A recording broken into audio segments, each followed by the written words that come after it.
Stroke is the leading cause of severe long-term disability and the fifth leading cause of death in the United States.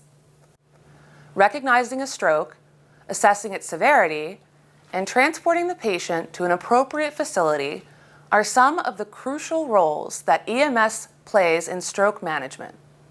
Stroke recognition begins with routine patient care and the initial BE-FAST stroke assessment.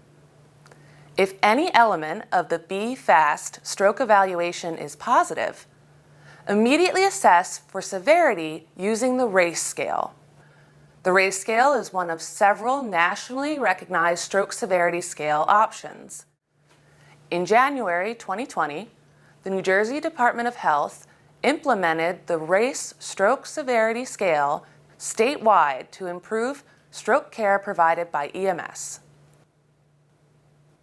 The RACE scale is designed to assist EMS clinicians in identifying patients whose symptoms could be caused by a large vessel occlusion. A RACE score of 5 or greater signifies a probable large vessel occlusion. Studies have shown that taking patients directly to a comprehensive stroke center for mechanical thrombectomy instead of a nearby primary stroke center results in better patient outcomes. The RACE scale consists of 5 assessment items: facial palsy, arm motor function, leg motor function, head and gaze deviation, and aphasia or agnosia. Facial palsy. Ask the patient to smile or show their teeth. If a patient forms a full smile, meaning their facial movements are symmetrical, they receive a score of 0. If a patient has mild facial palsy, meaning their facial movement is slightly asymmetrical, they receive a score of 1. If a patient has severe facial palsy, meaning their facial movement is entirely asymmetrical, they receive a score of 2. Arm motor function. Ask the patient to extend their arms to 90 degrees if sitting or 45 degrees if lying on their back.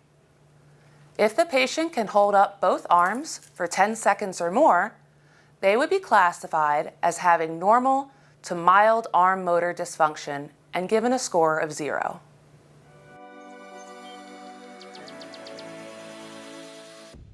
If the patient can hold either arm up for less than 10 seconds, they would be classified as having moderate arm motor dysfunction and given a score of 1.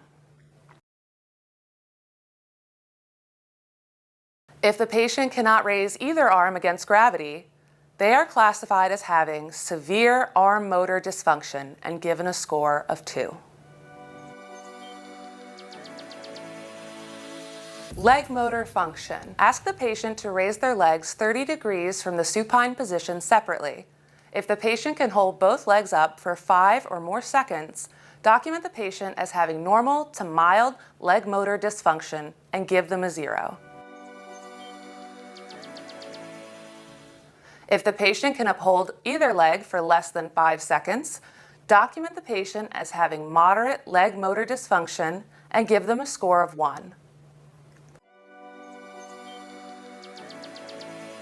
If the patient can't raise either leg against gravity, document the patient as having severe leg motor dysfunction and give them a score of 2. Head and gaze deviation. Ask the patient to look to the left, then to the right. If the patient displays eye movement to both sides without head deviation, document head and gaze deviation as absent and give them a score of 0. Can you focus on my finger, follow it with your eyes, and try not to move your head? If the patient's eyes or head deviate to one side, then head and gaze deviation are present, and the patient receives a score of 1. Aphasia or agnosia. Our final assessment item varies depending on the patient's symptoms. Aphasia.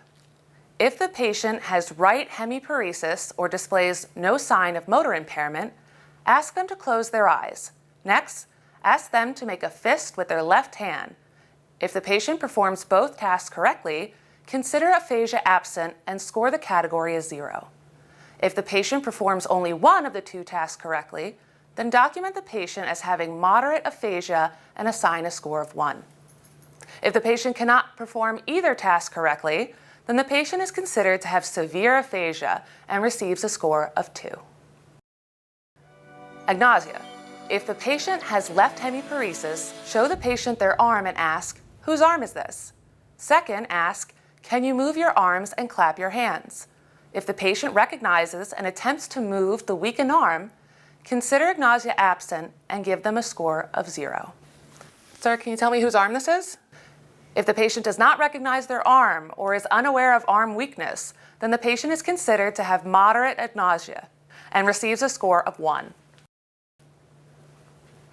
If the patient does not recognize their arm and is unaware of arm weakness, then the patient has a severe agnosia and receives a score of 2.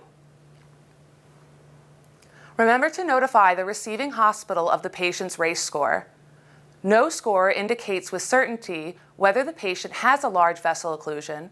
However, a score of 5 or higher indicates a greater probability of an LVO. Notifying the hospital early enables them to activate stroke resources before the patient's arrival, ultimately saving precious treatment time. Stroke treatment. Perform routine patient care and a stroke assessment. When assessing a stroke, EMS clinicians use the B-FAST mnemonic to check for the sudden loss of balance, vision loss in one or both eyes, drooping of the face, weakness in the arms, and slurred speech. They also establish the patient's last known well time. If any element of the B-FAST exam is positive, complete a RACE scale to evaluate for stroke severity. Any patient with a 5 or higher RACE score is transported directly to a comprehensive stroke center. Follow your agency's stroke alert protocol and notify the receiving facility of an inbound stroke alert, including the patient's last known well time. Elevate the head to 30 degrees for symptomatic patients, barring spinal motion restriction. Maintain an oxygen saturation between 94 and 99%. Minimize your on-scene time and do not delay transport for ALS intercept. Obtain emergency contact number for the patient and request an ALS unit en route to the stroke center.